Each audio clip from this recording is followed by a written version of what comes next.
കവിഞ്ഞൊഴുന്ന അനുഗ്രഹത്തിലേക്ക് വീണ്ടും ഏവരെയും സ്വാഗതം ചെയ്യുന്നു.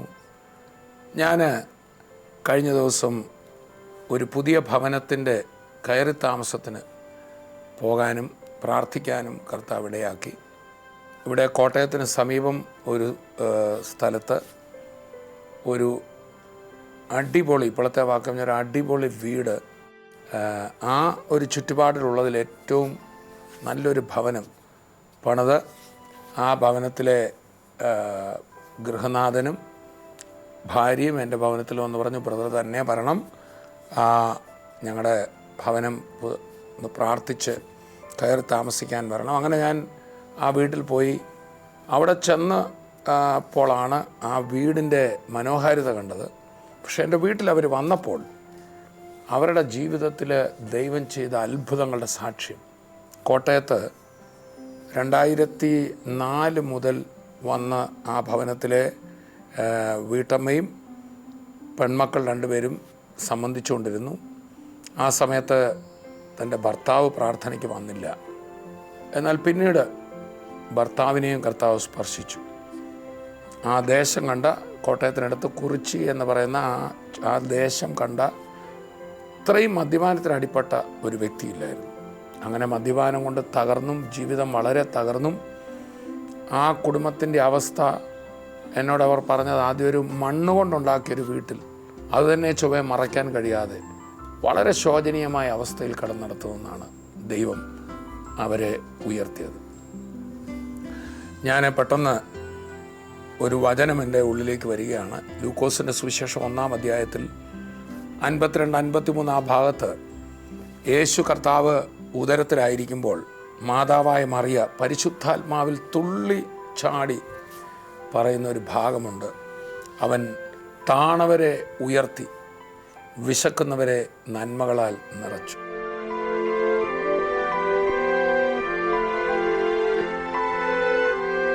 പ്രിയപ്പെട്ടവരെ, ഇന്ന് എന്നോടൊപ്പം ആ കുടുംബം ഇവിടെ വന്നിട്ടുണ്ട്. നിധിയായും നിതിനായും തങ്കച്ചനും സുമയും. ഇത് മുഴുവൻ സാക്ഷ്യങ്ങളാണ്. എനിക്കറിയില്ല ഒരു എപ്പിസോഡ് കൊണ്ട് ഇത് തീരുമോന്ന്. ഏതായാലും ഞങ്ങൾ സാക്ഷ്യത്തിലേക്ക് കടക്കുകയാണ്. കുറച്ച് സാക്ഷ്യഭാഗങ്ങൾ എനിക്കറിയാം, ബാക്കി അവർ പറയും. എനിക്ക് തോന്നുന്നു സിസ്റ്റർ സുമ തന്നെ ആരംഭിച്ചാൽ നല്ലതായിരിക്കും. എന്തായിരുന്നു? 2004 ആദ്യം പ്രാർത്ഥനയ്ക്ക് വരുന്നത്. 2004 ഇളയ മോൾക്ക് ജന്മന തന്നെ ദഹനമില്ലായിരുന്നു. കൊടുക്കുന്ന ആഹാരം തികട്ടി ഛർദ്ദി പോണ അസുഖമായിരുന്നു. മിക്സിക്ക് അത് അടിച്ചു കൊടുത്താൽ പോലും ദഹിക്കില്ല, റിട്ടേൺ ചെയ്ത് വരുമായിരുന്നു. എന്നോട് പറഞ്ഞായിരുന്നു ജനനത്തിൽ കുഞ്ഞിന് വളരെ തൂക്കം 1 കിലോയേ ഉള്ളായിരുന്നു. 1 കിലോ 1 കിലോയെ ഈ മോക്ക് തൂക്കമുള്ളായിരുന്നു. അങ്ങനെ ഞങ്ങൾ 10 വർഷം ഒക്കെ ചികിത്സിച്ച്. എന്നു ചോദിച്ചാൽ ചേട്ടൻ ഭയങ്കര മദ്യപാനമായിരുന്നു. ആശുപത്രി കൊണ്ടുപോകാൻ ആളില്ല, ആഹാരമില്ല, സമാധാനമില്ല, അങ്ങനെ ഒരവസ്ഥയായിരുന്നു എൻ്റെ. ഈ 10 വർഷവും ഈ കുഞ്ഞിന് പ്രശ്നങ്ങളായിരുന്നു. അതെന്തുവായിരുന്നു? അത് ദഹിക്കാതെ ഛർദ്ദിക്കുക, അത് കൊടുക്കുന്നത് റിട്ടേൺ അടിച്ച് പുറകോട്ട് പോകുന്ന ആ അവസ്ഥയായിരുന്നു. എന്തെങ്കിലും ആഹാരം കഴിച്ച് കഴിയുമ്പോൾ, ആഹാരം കൊടുത്തു കഴിയുമ്പോൾ അതങ്ങോട്ട് ഇറങ്ങത്തില്ല. അത് പറഞ്ഞാൽ തന്നെ തിരിച്ച് റിട്ടേൺ ആയിട്ട് തിരിച്ച് ഛർദ്ദിക്കും. ഛർദ്ദിച്ചെന്ന് പറഞ്ഞാൽ അത് പിന്നെ ഈ മഞ്ഞ വെള്ളം വരെ ഛർദ്ദിക്കും. അതേ പരുവത്തിൽ അങ്ങ് ഛർദ്ദിക്കും. ഡെയിലി എന്ന് പറഞ്ഞാൽ അപ്പം ഒരു ദിവസം നമ്മൾ ആശുപത്രി കൊണ്ടുപോകും. അവിടെ കൊണ്ട് 2-3 ദിവസമൊക്കെ ആശുപത്രിയിൽ അഡ്മിറ്റ് ആക്കും. അവർ ഇഞ്ചക്ഷൻ എടുക്കും. അവിടുന്ന് 3-4 ദിവസം കഴിയുമ്പോഴത്തേക്ക് പറഞ്ഞു വിടും. വീണ്ടും ഇത് തന്നെ. അപ്പം അങ്ങനെ വരുമ്പോഴത്തേക്ക് ഞാനും അങ്ങനെ ഈ നമ്മൾ 50 രൂപയും കൊണ്ട് വരുമ്പോൾ, അന്നൊക്കെ ഈ ഓട്ടോറിക്ഷ എന്നൊക്കെ പറയുമ്പോൾ തുച്ഛമായിട്ടുള്ള പൈസ ഈ നമുക്ക് കിട്ടത്തുള്ളൂ. ഇപ്പോൾ ഈ 50 രൂപയും കൊണ്ട് വരുമ്പോഴത്തേക്കെന്ന് പറഞ്ഞാൽ 100 രൂപ എവിടെ നിന്നും കടവും കൂടെ മേടിച്ചിട്ട് വേണം ഏതെങ്കിലും ആവശ്യം. അന്ന് ഓട്ടോറിക്ഷ എന്ന് പറയുമ്പോഴത്തേക്ക് നമ്മൾ ഡേ നൈറ്റ് അടുത്ത ആൾക്ക് കൊടുത്തിട്ട് വരിക. അപ്പോൾ അടുത്ത ടേണുകാരന് കൊടുക്കുക. അപ്പോഴത്തേക്ക് ഇവിടെ വന്നു കഴിയുമ്പോഴത്തേക്ക് ഇതിൻ്റെ അവസ്ഥ ഇതാണ്. അപ്പോൾ ഇവിടെ ഞാൻ വാരി തോളെ ഇട്ടുകൊണ്ട് അവിടെ ചെന്ന് കഴിയുമ്പോഴത്തേക്ക് എനിക്ക് തന്നെ സങ്കടവും ദേഷ്യവും അരിശമൊക്കെ ഉണ്ടാവും. കാരണം ഇവിടുന്ന് അവിടെ ചെന്ന് കഴിയുമ്പോൾ ആ ഡോക്ടർ എഴുന്നേക്കത്തില്ല.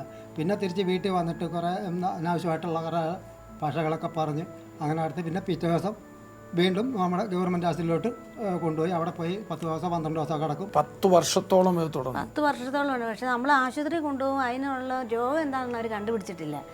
എന്നു വെച്ചാൽ നമുക്ക് ഉടുതുണിക്ക് മറുതുണി ഇല്ലാത്തൊരവസ്ഥയല്ല. അങ്ങനെ ഈ നമുക്ക് പോകാനൊരിടമെന്ന് പറഞ്ഞാൽ ആശുപത്രി മാത്രമേ ഉള്ളൂ. അങ്ങനെ ആശുപത്രി കൊണ്ടുപോയി ഒടുവിൽ 10-ാം വർഷം അവസാനത ഘട്ടത്തിൽ ചങ്ങനാശ്ശേരി ആശുപത്രി അവിടെ ചെന്ന് കഴിയുമ്പോൾ ഞങ്ങളുടെ അവസ്ഥകളെല്ലാം ഡോക്ടർ കണ്ട് അവിടെ കിടക്കുന്നവരും എല്ലാം ഞങ്ങൾക്ക് ഒത്തിരി പിരിവെടുക്കും. കുറിച്ച് കൊടുക്കുന്നതിൻ്റെ എല്ലാം നമ്മൾ ചെക്കപ്പ് ചെയ്യാനുള്ള പൈസ ഇല്ല. അങ്ങനെ ആ ആശുപത്രി കിടന്നവരും പെട്രോൾ പമ്പ് പിന്നെ മേള മസാല അവിടെയെല്ലാം ഞങ്ങൾ പോയിട്ടുണ്ട് ചീട്ടുമായിട്ട്.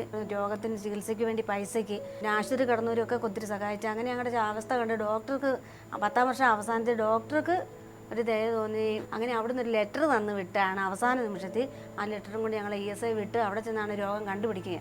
അങ്ങനെ രോഗം കണ്ടുപിടിച്ച് ഓപ്പറേഷൻ വരെ തീരുമാനിച്ച് ഡേറ്റും തന്ന് ഞങ്ങളെ വീട്ടിൽ വിട്ട്. അങ്ങനെ ഞങ്ങൾ വീട്ടിൽ വന്നു കഴിഞ്ഞപ്പോൾ ചേട്ടന് ഈ കുഞ്ഞുങ്ങളുടെ കാര്യമായിരുന്നു. വഴക്കൊക്കെ ഉണ്ടാക്കും, മദ്യപിക്കുമെങ്കിലും ചേട്ടൻ്റെ ഒരു കൂട്ടുകാരനോട് ചേട്ടൻ ഈ അവസ്ഥയെല്ലാം പറഞ്ഞു. കുഞ്ഞിനെല്ലാം വന്നാൽ ആത്മഹത്യ ചെയ്യും അങ്ങനെയെല്ലാം പറഞ്ഞപ്പോൾ ആത്മഹത്യ എന്ന് അദ്ദേഹം പറഞ്ഞു. ആ കുഞ്ഞിൻ്റെ അവസ്ഥ, പിള്ളേരുടെ അവസ്ഥ എനിക്ക് പിള്ളേരെ കുഞ്ഞിലെ പോലെ ഇഷ്ടം, ഇപ്പോഴും ഇഷ്ടം തന്നെ. അപ്പം ഇവർക്ക് ഒരു വിശക്കുന്നൊന്നോ അല്ലെന്നുണ്ടെങ്കിൽ മറ്റുള്ള ബുദ്ധിമുട്ടുകൾ കാണുമ്പോൾ എനിക്കൊരു സങ്കടമാണ്. അപ്പോൾ അവനോട് ഇന്ന പോലൊക്കെ പറഞ്ഞാടാ ഇന്ന പോലെ എൻ്റെ കൊച്ചിന് എന്നൊക്കെ അസുഖമൊക്കെയാ. അപ്പോൾ അവർക്കെല്ലാം അറിയാം. നമ്മളെന്ന് പറഞ്ഞാൽ 10 രൂപയും കൊണ്ട് വരുമ്പോൾ ഈ ഓട്ടോ ഓടുന്നതിൻ്റെ നമ്മുടെ ബുദ്ധിമുട്ടും ഈ കഷ്ടതയും. അപ്പം ഞാൻ മരിക്കുമെന്ന് പറഞ്ഞു. അപ്പോൾ ഞാനോട് പറഞ്ഞു നിങ്ങൾക്ക് ചത്തു കഴിഞ്ഞാൽ പിന്നെ ആത്മഹത്യ ചെയ്യാതെ വേറെ മാർഗ്ഗമൊന്നും ഇല്ലെന്ന് പറഞ്ഞു. അപ്പോൾ അവനോട് പറഞ്ഞു നീ ആത്മഹത്യ ചെയ്യൊന്നും വേണ്ട, ഞാൻ പറയുന്ന ഒരു സ്ഥലത്ത് പോകാമെന്ന് എന്നോട് ചോദിച്ചു. അപ്പോൾ ഞാൻ ചതവിടാന്ന് ചോദിച്ചു. എന്നോട് പറഞ്ഞു അത് കോട്ടയത്താണ് സ്വർഗീകരിൽ നിന്നാണ് സഭയുടെ പേര്. അപ്പം ഞാൻ ചോദിച്ചു നിനക്കെങ്ങനെ അറിയാമെന്ന് ചോദിച്ചു. അപ്പോൾ അവനോട് പറഞ്ഞു എൻ്റെ കാല് കണ്ടും ഈ ഇവിടുന്ന് മുട്ടിന് താഴോട്ട് മൊത്തം ഇങ്ങനെ പഴുത്തിട്ട് ഈ സൂര്യാസത്തം ഇവിടുന്ന് താഴോട്ടേ ഉള്ളൂ. അപ്പോൾ തീരെ ഇതായിട്ട് നമ്മൾ ഒത്തിരി നാളവിടെ കടന്നു, ഒത്തിരി ചികിത്സയൊക്കെ ചെയ്താൽ ലാസ്റ്റ് മെഡിക്കൽ കോളേജിൽ നിന്ന് അവനെ പറഞ്ഞു വിടുകയൊക്കെ ചെയ്താൽ.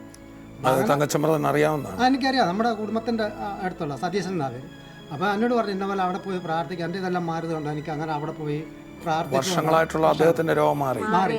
അത് മാറിയപ്പോൾ എനിക്കൊരു വിശ്വാസമായി. ഞാനിങ്ങനെ മദ്യവെച്ച് അവതാവസ്ഥയിലൊക്കെ ആണെന്നുണ്ടെങ്കിൽ പറയുന്ന കേട്ടപ്പോൾ എനിക്കൊരു ചെറിയൊരു വിശ്വാസം പോലെ തോന്നി. അപ്പോൾ ഞാൻ ഇവിടെ കണ്ട് സഹോദരിയോട് പറഞ്ഞത് ഇന്നലെ കൊച്ചിനെ കൊണ്ട് ഇന്ന സ്ഥലത്ത് പോകും, അവിടെ ചെന്ന് പ്രാർത്ഥനയ്ക്ക് പോവുകയാണെന്നുണ്ടെങ്കിൽ ചിലപ്പോൾ മാറുമായിരിക്കും എന്നൊക്കെ പറഞ്ഞു. അപ്പം പ്രാർത്ഥനയ്ക്ക് ഇവർ പോയെങ്കിൽ തന്നെയും എനിക്ക് ആദ്യമൊക്കെ ഒരു ഇതുണ്ടായിരുന്നു പ്രാർത്ഥനയ്ക്ക് പോകുന്നത്. പ്രാർത്ഥനയ്ക്ക് പോയി 2-3 പ്രാവശ്യം പോയി കഴിഞ്ഞപ്പോൾ ഞാൻ പറഞ്ഞത് സ്ഥിരമായിട്ടാകുമൊന്നും വേണ്ട, നമുക്ക് നമ്മുടേതായിട്ടുള്ളൊരു അടിസ്ഥാനപരമൊക്കെ ഉണ്ട്, ഇത് വേറെ കളിയാണ് എന്നൊക്കെ പറഞ്ഞ് ഞാനിങ്ങനെ അവരോട് ദേഷ്യപ്പെടുകയും വഴക്കുറയൊക്കെ ചെയ്ത്. ചേട്ടൻ്റെ കൂട്ടുകാരൻ പറഞ്ഞാണ് എന്നോട് ചേട്ടൻ വന്ന് പറഞ്ഞപ്പം യേശുവിനെ ഒട്ടും വിശ്വാസമില്ലാത്ത ആളായിരുന്നു. അന്നേരം ഇങ്ങനെ പറയുമ്പോൾ ഞങ്ങൾ ഓർത്ത് കളിയാക്കുമായിരിക്കുന്നത്. പക്ഷേ രാവിലെ ആ മദ്യപാനത്തിന് കെട്ടെല്ലാം വിട്ട് കഴിയുമ്പോൾ രാവിലെ വീണ്ടും പറയുക. പറഞ്ഞപ്പോൾ എനിക്ക് വഴിയൊന്നും അറിയത്തില്ല, എങ്കിലും പോയേക്കാന്ന് കണ്ട് രാവിലെ ഞാനും കുഞ്ഞുമായിട്ട് ബസ്സിൽ കയറി അവിടുന്ന് പോയപ്പോൾ ബസ്സിൽ തന്നെ ആളുണ്ടായിരുന്നു, അങ്ങോട്ടാണെന്ന് പറഞ്ഞു. അങ്ങനെ അവിടെ ചെന്ന് പ്രാർത്ഥിച്ച് തങ്കൂറനെ കൊണ്ട് വിവരം പറഞ്ഞ് പ്രാർത്ഥിച്ച് 4ാം ആഴ്ച ഓപ്പറേഷൻ തീരുമാനിച്ച് ഡേറ്റ് തന്നിട്ടുണ്ടായിരുന്നു. അവിടെ ചെന്ന് സ്കാൻ ചെയ്യണമെന്ന് പറഞ്ഞ് സ്കാൻ ചെയ്ത് നോക്കിയപ്പോൾ കുടൽ വളഞ്ഞു കിടക്കുമായിരുന്നു, ആഹാരം ഇറങ്ങാതെ. അത് നേരെയായിരിക്കുന്നു, ഓപ്പറേഷൻ ചെയ്യാതെ തന്നെ കർത്താവ്. ഡോക്ടർ പറഞ്ഞേ നമ്മൾ സ്കാൻ ചെയ്തിട്ട് 3 സ്കാൻ ചെയ്തായിരുന്നു. ആദ്യം 3 സ്കാൻ ചെയ്ത് അതുപോലെ 3-4 എക്സ്റേ എടുത്ത് അതിനകത്തെല്ലാം ഇങ്ങനെ ഒടിഞ്ഞാണ് കിടക്കുന്നത്. ഇവിടുത്തെ 2 ഞായറാഴ്ച വന്ന പ്രാർത്ഥന കഴിഞ്ഞ് 3ാമത്തെ പ്രാവശ്യം ഓപ്പറേഷൻ ചെയ്യാൻ വേണ്ടിയിട്ട് അവിടെ ചെല്ലുമ്പോഴത്തേക്കാണ് ആ ഡോക്ടർ പറഞ്ഞ് ഒരു സ്കാനും കൂടെ ചെയ്യാൻ പറഞ്ഞു. അപ്പം ഞാൻ അവിടെ ചെല്ലുമ്പോഴത്തേക്ക് അവർ ഈ ഡ്യൂട്ടി റൂമിനകത്ത് 3-4 ഡോക്ടർമാരിപ്പുണ്ട്. അപ്പോൾ ഞങ്ങൾ 3 പേരും കൊച്ചും ഞാനും ഞങ്ങൾ 3 പേരും കൂടെ ചെന്നപ്പോഴത്തേക്ക് എന്നോട് പറഞ്ഞ് കയറി വരാൻ പറഞ്ഞു. കയറി ചെന്നപ്പോഴത്തേക്ക് എന്നോട് ആദ്യം സ്കാൻ ചെയ്തതിൻ്റെ എക്സ്റേ എടുത്തതിൻ്റെ ഒക്കെ ഇതെല്ലാം കൊണ്ടുവരാൻ പറഞ്ഞു. അപ്പോൾ ഇത് ആ 4ാമത് സ്കാൻ ചെയ്ത് ആ സ്കാനിൻ്റെ ഇതിനകത്ത് ഈ കുടൽ നിവർന്നായിരിക്കുന്നത്. അപ്പോൾ ഡോക്ടർ എന്നോട് പറഞ്ഞ് ആ ബാക്കി ചീട്ടൊക്കെ ഇതെല്ലാം എടുത്തുകൊണ്ടിരാൻ പറഞ്ഞു. എടുത്തുകൊണ്ട് വന്നപ്പോഴത്തേക്ക് അത് ബാക്കി ഈ 3 സ്കാൻ ചെയ്തതും ഈ എക്സ്റേ എടുത്തതിനകത്തും എല്ലാം ഇതിങ്ങനെ ഒടിഞ്ഞാണ് കിടക്കുന്നത്. ഈ ആരാധന കഴിഞ്ഞ് അവിടെ പോയി ഈ ചെക്കപ്പ് ചെയ്തപ്പോഴത്തേക്ക് സ്കാൻ ചെയ്തതിൻ്റെ ആ സ്കാനകത്ത് ആ കുടൽ നിവർന്നായിരിക്കുന്നത്. ഇപ്പം ഈ അത് കഴിഞ്ഞതോടെ മോളുടെ ഈ ഛർദിലൊക്കെ മാറി, എന്താകാരവും കഴിക്കാം. ഉപ്പേരിയും ഇറച്ചിയൊക്കെ കഴിക്കുമ്പോഴത്തേക്കും ഇങ്ങനത്തെ കെട്ടി വരുമായിരുന്നു, എന്നിട്ട് ഛർദ്ദിക്കുമായിരുന്നു, മഞ്ഞ വെള്ളം ഛർദ്ദിക്കുമായിരുന്നു. അപ്പോൾ എനിക്ക് എന്തും കഴിക്കാം, ഒരു പ്രശ്നമേ എനിക്ക് ഇത്ര വർഷമായിട്ടില്ല. ഇല്ല. അപ്പോൾ ഈ പ്രാർത്ഥന കഴിഞ്ഞപ്പോൾ മുതലേ ഈ മാറ്റം കണ്ടു. പിന്നെ അവൾക്ക് അങ്ങനെ ഒരു ഇന്ന് വരെ അങ്ങനത്തെ ഉണ്ടായിട്ടേ ഇല്ല. അത്ഭുത സൗഖ്യം ഓപ്പറേഷൻ ചെയ്തിട്ടില്ല, ഓപ്പറേഷൻ ചെയ്യേണ്ട വന്നിട്ടില്ല, ഒരു ഗുളിക പോലും ആ ഒരു നാമത്തിൽ പിന്നെ കഴിച്ചിട്ടില്ല. അതുപോലെ തന്നെ ഒരു ക്ലാസ്സിൽ അവൾ തോറ്റിട്ടും ഇല്ലെന്നുള്ളതാ. ഒറ്റ ക്ലാസ്സിൽ എന്തിനാ പഠിക്കാമോ? PG ചെയ്യുക. MSW അസംഷൻ കോളേജിൽ MSW ചെയ്യാണ് ഈ മോള്. എന്തൊരു അത്ഭുത കർത്താവ് ചെയ്തത്. 1 കിലോയായിട്ട് ജനിച്ചു, കുടല് വളഞ്ഞു കിടന്നു, ആർക്കും വിടുവിക്കാൻ മേലാതെ അല്ലേ. അതുപോലെ തന്നെ ഇടത്തേക്കാലിന് സ്വാധീനക്കുറവില്ലായിരുന്നു. അതിന് സത്യത്തിൽ ഞങ്ങൾ പ്രാർത്ഥിച്ചു. ഇടത്തേക്കാലിനും ഇടത്തേക്കൈക്കും സ്വാധീനക്കുറവുണ്ട്. നടക്കത്തില്ലായിരുന്നു, വലിഞ്ഞു നടക്കത്തുള്ളായിരുന്നു 4 വയസ്സ് വരെ. അത് ഇത് കുടലിൻ്റെ ഇതിൻ്റെ ഇങ്ങനെ ആരാധനയ്ക്ക് പോകാൻ തുടങ്ങി കഴിഞ്ഞപ്പോഴത്തേക്ക് അത് ഇപ്പം പിന്നീട് അത് പൂർണ്ണമായിട്ട് നടക്കാൻ തുടങ്ങി. ഇപ്പം നല്ലപോലെ നടക്കാം. നല്ലപോലെ നടക്കും. Praise the lord. പവറിൻ്റെ മദ്യപാന എനിക്ക് ഇത്രയും ഈ അത്ഭുതങ്ങളെല്ലാം കർത്താവ് ചെയ്തിട്ട് എനിക്ക് അതിനോട് ഒരു ഞാൻ നേരത്തെ പറഞ്ഞില്ല, എനിക്ക് നമ്മുടെ അടിസ്ഥാനപരമായിട്ടുള്ളതൊക്കെ വിട്ടു പോകാനുള്ളൊരു, ഞാൻ എന്നിട്ട് വീട്ടിൽ കാണും വഴക്കൊക്കെ ഉണ്ടാക്കുമായിരുന്നു. എന്നിട്ടും പിന്നെ ഞാനങ്ങ് മദ്യക്ക് ആ പഴയ ഇതിൽ തന്നെ വീണ്ടും ഞാനാണ്ട് ഒരു 88 മുതൽ 2005 വരെ ഓട്ടോറിക്ഷ ഓടിക്കുമായിരുന്നു ചങ്ങനാശ്ശേരിയിലെ നമ്മുടെ ബ്രീസ് ബാറിൻ്റെ വാതിക്കലായിരുന്നു. എപ്പോഴും എല്ലാ സൗകര്യമുള്ള ഒരു സ്ഥലമല്ലേ. 100 പ്രാവശ്യം ഇതുപോലെ മദ്യവെച്ച് ഇങ്ങനെ നമ്മുടെ രാജാനും ഭാര്യയും കൂടെ അവിടെ വന്നു. അപ്പോൾ ഈ രാജാനെ എനിക്ക് പണ്ട് പോലെ അറിയാം, നേരത്തെ പോലെ എനിക്കറിയാം. രാജാൻ ഭയങ്കര മദ്യപാനിയും വഴക്കാളി അങ്ങനെയുള്ള ഒരാളായിരുന്നു. അപ്പോൾ എന്നോട് പറഞ്ഞ് ഞാൻ എന്നെ പോലെ ഒന്ന് പ്രാർത്ഥിക്കട്ടെ എന്ന് ചോദിച്ചു. ഞാൻ പറഞ്ഞു എനിക്ക് വേണ്ടി പ്രാർത്ഥിക്കൊന്നും വേണ്ട. അങ്ങനെ 2-3 പ്രാവശ്യമൊക്കെ വീട്ടിൽ രാജാൻ തുടരെയായിട്ട് വന്നു. ഒരു പ്രാവശ്യം അവിടെ വന്നിട്ട് എന്നോട് പറഞ്ഞ് 2 പേരും കൂടെ ഉണ്ടായിരുന്നു. അന്ന് ഞാൻ ഇതുപോലെ ഭയങ്കര വാറായിട്ട് ഇങ്ങനെ കട്ടിലൊക്കെ കിടക്കുക. കിടന്നപ്പോഴത്തേക്ക് എന്നോട് പറഞ്ഞ് റാറാ ഞാൻ എന്നെ പോലെ സ്വർഗീയ സഭയിൽ നിന്ന് വരിക, ഏതായാലും ഞാൻ ഇവിടുന്ന് ഒരു വണ്ടിക്കൂലിയൊക്കെ മുടക്കി ഇവിടം വരെ വന്നതല്ല, ജസ്റ്റ് ഞാനൊന്ന് പ്രാർത്ഥിക്കാം എന്ന് പറഞ്ഞു. ഞാൻ നേരത്തെ ഇനി പൊക്കോട്ടെ എന്ന് കണ്ടിട്ട് ഞാൻ എഴുന്നേക്കാനായിരിക്കും. പിന്നെ ഞാൻ കിടന്നപ്പോഴാണ് പറഞ്ഞത് അല്ലെ വന്നതല്ലേ പ്രേരം ഒന്ന് പ്രാർത്ഥിക്കുമെന്നും പറഞ്ഞിട്ട് പ്രാർത്ഥിക്കാമെന്ന് പറഞ്ഞാൽ എന്നെ പിടിച്ച് എഴുന്നേപ്പിച്ച് ഇങ്ങനെ ഇരുത്തിയിട്ട് എൻ്റെ തല കൈ വെച്ച് പ്രാർത്ഥിച്ചു. പ്രേരം ഒരു 10 മിനിറ്റ് നേരം പ്രാർത്ഥിച്ചിട്ട് പ്രേരൊക്കെ യാത്ര പറഞ്ഞെല്ലാം പോയി. അപ്പോൾ ഒരു 4 മണിയായി, വിശേഷം ഒരു വിശേഷ ദിവസം. അപ്പോൾ എൻ്റെ 50 രൂപയോടുണ്ട്. അപ്പോൾ ഞാൻ നേരത്തെ ഒരു 5 മണിയൊക്കെ ആയപ്പോഴത്തേക്ക് നമ്മുടെ അടുത്ത് തന്നെ ഷാപ്പ്, കേളങ്കോല ഷാപ്പ് എന്ന്. അപ്പോൾ എനിക്ക് ഈ മദ്യവെച്ചില്ല എന്നുണ്ടെങ്കിൽ തന്നെ ഈ കൈയൊക്കെ വിറയ്ക്കുന്ന ഒരവസ്ഥ. ഈ ഓട്ടോറിക്ഷ എന്ന് പറഞ്ഞാൽ രാവിലെ പോകുമ്പോഴത്തേക്ക് ഈ വീട്ടിൽ നിന്ന് ഇറങ്ങുമ്പോഴത്തേക്ക് ഞാനിങ്ങനെ കുടിക്കും. ഈ കള്ള് കുടിച്ച് കഴിയുമ്പോഴത്തേക്ക് എനിക്ക് എൻ്റെ വിറയിലെന്നുള്ളതിന് വിട്ടുമാർത്തും. അപ്പം അങ്ങനത്തെ ഒരു അത്രമേ ഇതാക്കിയായിരുന്നു. ഞാൻ എന്നിട്ട് ഈ പൈസ ആയിട്ട് ഞാൻ ഇവിടുന്ന് ഷാപ്പിൽ ചെന്നിട്ട് ഞാൻ ഈ 50 രൂപ ഞാൻ ഒരെണ്ണം കൂടെ കുടിച്ചേക്കാം എന്നുള്ള രീതിയിൽ ചെന്നിട്ട് ഞാൻ വഴിക്കൊന്ന് കയറി ഷാപ്പിൻ്റെ ആ പടിക്കലോട്ട് കയറുക. അകത്തോട്ട് കയറാൻ ഇറങ്ങിയപ്പോഴത്തേക്ക് എൻ്റെ പുറയിൽ ഇങ്ങനെ ആരുണ്ടിങ്ങനെ വലിക്കുന്ന പോലെ വന്നു. അപ്പോൾ ഈ പൈസ ഇല്ലാത്തപ്പോഴത്തേക്ക് മറ്റു കൂട്ടുകാരൊക്കെ ആയിരുന്നാലും ഷെയർ ചെയ്യാണ്ടോ അല്ലെന്നുണ്ട് ഉള്ളാസുകളിലൊക്കെ അങ്ങോട്ടും ഇങ്ങോട്ടുമൊക്കെ കൂട്ടുകാർ വലിക്കാം. വലിക്കും. അപ്പോൾ ഞാൻ ഓർത്തിട്ട് ചെയ്യുമ്പോൾ അവരും എല്ലാവരും ആയിരിക്കും കൊണ്ട് ഞാനിങ്ങനെ പെട്ടെന്ന് ഇങ്ങനെ തിരിഞ്ഞ് നോക്കിയിട്ട് അവിടെ ആരെയും കണ്ടില്ല. അപ്പോൾ എന്നിട്ട് ഞാൻ ഈ ഷാപ്പിൻ്റെ ഇങ്ങാപ്പുറത്തോടെ കയറി അപ്പുറം വാതിലെല്ലാം അവിടെ എല്ലാം നോക്കിയിട്ട് വലിയക്കാരും ഇല്ല അവിടെ. അപ്പോൾ എനിക്ക് അന്നേരത്തെ എൻ്റെ ഉള്ളിൽ എങ്ങനെ പറയാം, നിനക്ക് വേണ്ടി ഇപ്പോൾ പ്രാർത്ഥിച്ചല്ലേ, വേറെ പ്രാർത്ഥിച്ച ആ ഒരു ശക്തി എന്നിൽ എന്തോ അപ്പോൾ എൻ്റെ മനസ്സിലെങ്ങനെ തോന്നി എന്നെ തൊട്ടത് കർത്താവാണെന്ന് എനിക്കൊരു പൂർണ്ണമായിട്ടൊരു വിശ്വാസം എൻ്റെ ഉള്ളിലോട്ട് അങ്ങോട്ട് ഉണ്ടാവുക. അപ്പോൾ ഇതാകുമ്പോഴത്തേക്ക് ഞാൻ എന്നിട്ട് ആ ഷാപ്പിൽ നിന്ന് ഇറങ്ങിയിട്ട് ഇപ്പം 9 വർഷമായി. അന്ന് ഇറങ്ങിയതാ ഷാപ്പിൽ നിന്ന് ഇറങ്ങിയിട്ട് ഇതുവരെ ഷാപ്പിൽ ഇതുപോലെ മദ്യപിക്കണം തോന്നില്ല.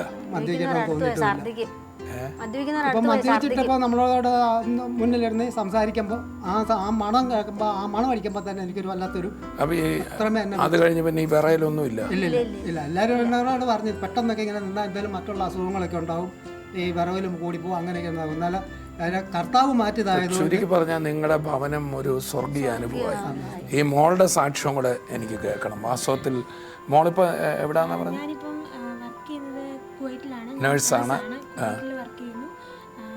അപ്പോൾ ഈ മദ്യപാനം എല്ലാം മാറിക്കഴിഞ്ഞപ്പോൾ കുഞ്ഞുങ്ങളുടെ പഠനമൊക്കെ ഞാൻ SLCക്ക് പഠിക്കുമ്പോഴൊക്കെ അച്ഛൻ ഇങ്ങനെ മദ്യവെച്ച് ആ ഒരു സിറ്റുവേഷനിലിരുന്ന SLC എക്സാം ആ ടൈമിലൊക്കെ അങ്ങനെയായിരുന്നു. എങ്കിലും കർത്താവ് അവിടെ ഒക്കെ വഴിയൊരുക്കി ഫസ്റ്റ് ക്ലാസ്സിൽ കൂടുതൽ മാർക്കോടെ പാസ്സാവാൻ കർത്താവ് സഹായിച്ചു. അതേപോലെ തന്നെ അത് കഴിഞ്ഞിട്ട് എന്നെ പഠിപ്പിക്കാനുള്ള ഒരു സാഹചര്യം ഇല്ലായിരുന്നു വീട്ടിൽ.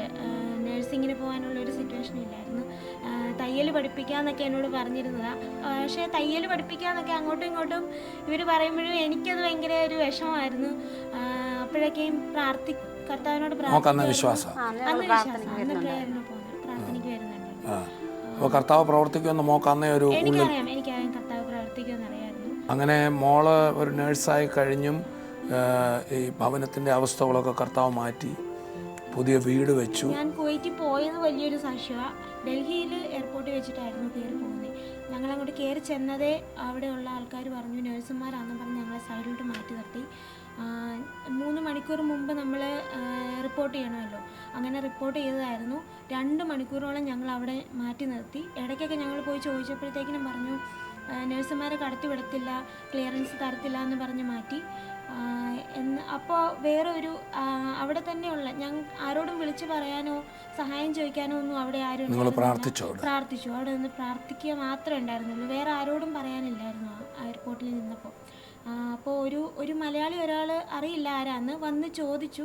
അദ്ദേഹം പോയി സംസാരിച്ചോ ഇല്ലയോ ഒന്നും അറിയില്ല. എന്തായാലും കറക്റ്റ് 1 മണിക്കൂർ ഫ്ലൈറ്റ് എടുക്കാനുള്ളപ്പോൾ ഈ വഴക്ക് പറഞ്ഞ ആൾക്കാർ തന്നെ ഞങ്ങളുടെ അടുത്ത് വന്നിട്ട് ഞങ്ങളുടെ ലഗേജ് സാധനങ്ങളും എല്ലാം എടുത്തിട്ട് പോയി ഫോം എല്ലാം ഫില്ല് ചെയ്ത് തന്ന് കർത്താവ് അത്ഭുതം പ്രവർത്തിച്ചതാണെന്നാണ് എൻ്റെ വിശ്വാസം. അദ്ദേഹം അങ്ങനെ പോയി, അല്ലെങ്കിൽ കർത്താവ് ഒരു ദൂതനെ വിട്ടതായിരിക്കണം അദ്ദേഹം സംസാരിച്ചെങ്കിൽ. അങ്ങനെ ഞങ്ങൾക്ക് ആ 1 മണിക്കൂർ മുമ്പ് ഞങ്ങളെ കറക്റ്റ് സമയത്ത് കയറ്റി വിട്ടു. ചുരുക്കി പറഞ്ഞാൽ അവിടെ പോയി ജോലി ചെയ്തു, വീടിൻ്റെ അവസ്ഥകൾ മാറി, മോളിപ്പോൾ PGക്ക് പഠിക്കുന്നു. പ്രാർത്ഥനയ്ക്ക് പോയപ്പോൾ രണ്ടുപേരെയും വിളിച്ചിട്ട് പറഞ്ഞു, അമ്മ വിളിക്കുന്ന പുറകെ നിങ്ങൾ പോയാൽ നിങ്ങളുടെ ഭാവി എന്താകും, കല്യാണം കഴിച്ച് വിടണം, സർട്ടിഫിക്കറ്റ് വേണം പഠിക്കുന്നതിന്, അതുകൊണ്ട് നിങ്ങൾ എന്നാ തീരുമാനം ചോദിച്ചപ്പോൾ രണ്ടുപേരും പറഞ്ഞു, ഈ പ്രായത്തിലല്ലായിരുന്നു, ചെറിയ പ്രായത്തിലാണ്, രണ്ടുപേരും പറഞ്ഞു ഞങ്ങൾക്ക് കല്യാണം അല്ല വലുത്, എൻ്റെ പഠിത്തത്തിൻ്റെ കാര്യത്തിൽ സർട്ടിഫിക്കറ്റ് എന്ന് ചോദിക്കുന്നു അന്ന് ഞാൻ പഠിത്തം നിർത്തുമെന്നാണ് ഇളയ മോള് പറഞ്ഞു. മൂത്തോള് പറഞ്ഞു കല്യാണം അല്ല ഞങ്ങൾക്ക് യേശു മതിയെന്ന് പറഞ്ഞു. ഞാൻ പല പ്രാവശ്യം വിളിക്കുമായിരുന്നു, പക്ഷെ പിന്നീട് വചനം കേൾക്കും തോറും എനിക്ക് മനസ്സിലായി ഞാനല്ലേ വിളിക്കുന്നത്, കർത്താവ് വിളിക്കണമല്ലോ. ഞാനിങ്ങനെ കാണും, ഭാവനയിൽ ഇങ്ങനെ കാണും, ഞങ്ങൾ ഒന്നിച്ച് ബസ് യാത്ര ചെയ്ത് കടല തിന്നുന്നതും. നമ്മുടെ സഭയിൽ അന്ന് കഞ്ഞി ഉണ്ടായിരുന്നു, ഒന്നിച്ചിരുന്ന് ആരാധന കഴിയുമ്പോൾ കഞ്ഞി വിശ്വാസത്തിൽ ഞാൻ കാണാൻ തുടങ്ങി. ഞങ്ങൾ 4 പേരും ഇരുന്ന് കഞ്ഞി കുടിക്കുന്നതും. മദ്യപിച്ചോണ്ടിരിക്കുക അന്നേരം. ശ്രദ്ധിക്കുക, അതായത് നമ്മൾ അബ്രഹാം വിശ്വാസത്താൽ കണ്ടു എന്ന് പറയുന്ന ഒക്കെ വചനം ശുശ്രൂഷയെ കേട്ടതുപോലെ ഈ സഹോദരി ഏറ്റെടുത്തിട്ട് വിശ്വസിച്ചു. ഭർത്താവ് വരുന്നതായിട്ട് കണ്ടു, ഭർത്താവ് തൻ്റെ കൂടെ ഇരിക്കുന്നതും കടല തിന്നുന്നതും കഞ്ഞി കുടിക്കുന്നതൊക്കെ. അന്നേരം അദ്ദേഹം കഞ്ഞിയല്ല കുടിക്കുന്ന, കള്ളു കുടിച്ച് നടക്കുകയാണേലും അത് വിശ്വാസത്താൽ കണ്ടു. ആ സഹോദരി മറ്റൊന്നുകൂടെ കഴിഞ്ഞ കുറച്ച് നാൾ മുമ്പ് ഇവരുടെ വീടിനടുക്കൽ ഉള്ള ഒരു കുഞ്ഞ് പെട്ടെന്ന് മരണപ്പെട്ടു പോയി അല്ലേ, പനിയോ എന്തോ കൂടി താഴെ പോയി, കുഞ്ഞിൻ്റെ ശ്വാസം തീർന്നു, എല്ലാവരും തല്ലി അലയ്ക്കുക കൊച്ചു മരിച്ചതെന്ന് പറഞ്ഞു. ഈ സഹോദരി ഓടിച്ചെന്ന് ആ കുഞ്ഞിനെ വാരിയെടുത്ത് യേശുവേ എന്ന് വിളിക്കുകയും കുഞ്ഞിൻ്റെ ശ്വാസം തിരിച്ചു വന്നു. ഇങ്ങനൊരു ഇത് വന്നിട്ട് ആ കണ്ണിൻ്റെ ആ പിരിയുന്ന കറുത്തത് ഇങ്ങനെ കറങ്ങി നേരെ വന്നു കഴിഞ്ഞപ്പോഴത്തേക്കാണ് ഇങ്ങനെ ശ്വാസം വിട്ട് കുഞ്ഞ് ജീവനിലേക്ക് വന്നു. വാസ്തവത്തിൽ വിശ്വാസത്തിൻ്റെ ഒരു കുടുംബമാണ്. ഇന്നിപ്പം ഈ ഭർത്താവ് പറഞ്ഞു കുഞ്ഞുങ്ങളെ ഇങ്ങനെയൊക്കെ വിട്ടാൽ എവിടെ വിവാഹം നടക്കും. എൻ്റെ അറിവ് ശരിയാണെങ്കിൽ ഈ മോക്ക് ഒരു വിവാഹം ഇപ്പം അയർലൻഡിൽ നിന്ന് അല്ലേ, അയർലൻഡിൽ നിന്ന് വന്നു. കർത്താവിന് വെച്ചാൽ ഇനി എൻഗേജ്മെൻ്റ് ആയിരുന്നു, ഇനിയിപ്പം വിവാഹം കഴിച്ച് അവൾ അയർലൻഡിലേക്ക് പോകാൻ പോവാണ്. എങ്ങനെ വിവാഹം നടക്കും, വിശ്വാസത്തിലിറങ്ങിയാൽ എങ്ങനെ നിൻ്റെ പഠിത്തം നടക്കും എന്നൊക്കെ അദ്ദേഹം മാനുഷിക ബുദ്ധിയിൽ ചോദിച്ചു. പക്ഷേ കർത്താവ് കർത്താവ് അത്ഭുതം ചെയ്തു. ഒരു എപ്പിസോഡേലും ഞങ്ങൾ TV പ്രോഗ്രാം നടത്തണം. 4 എപ്പിസോഡ്. ഇപ്പം നമ്മുടെ അത് ഞാൻ ഓർത്തില്ല. ഈ മിഷൻ മന്ദിൽ നമ്മളിത് കേട്ടോണ്ടിരിക്കുന്ന ഈ കുടുംബം അവരുടെ ഇല്ലായ്മയിൽ 4 എപ്പിസോഡുകൾക്ക് അവർ കൊടുത്തു. കഴിഞ്ഞ മിഷൻ മന്ദിൻ്റെ ടൈമിൽ ഞാനിപ്പം അമൃതയിൽ വർക്ക് ചെയ്തുകൊണ്ടിരിക്കുകയായിരുന്നു. അപ്പോൾ മിഷൻ മന്ദിന് ആ കവറിൽ കൊടുക്കുന്ന ടൈമിൽ അതിനകത്ത് 3 പ്രെയർ റിക്വസ്റ്റ് എഴുതി വെച്ചിട്ടുണ്ടായിരുന്നു.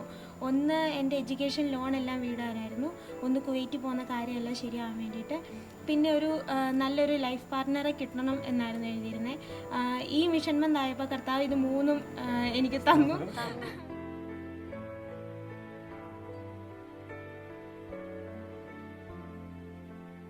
പ്രിയപ്പെട്ട ഒരു അത്ഭുത കുടുംബമാണല്ലോ നമ്മൾ അവിടുന്ന് സംസാരിച്ചത്.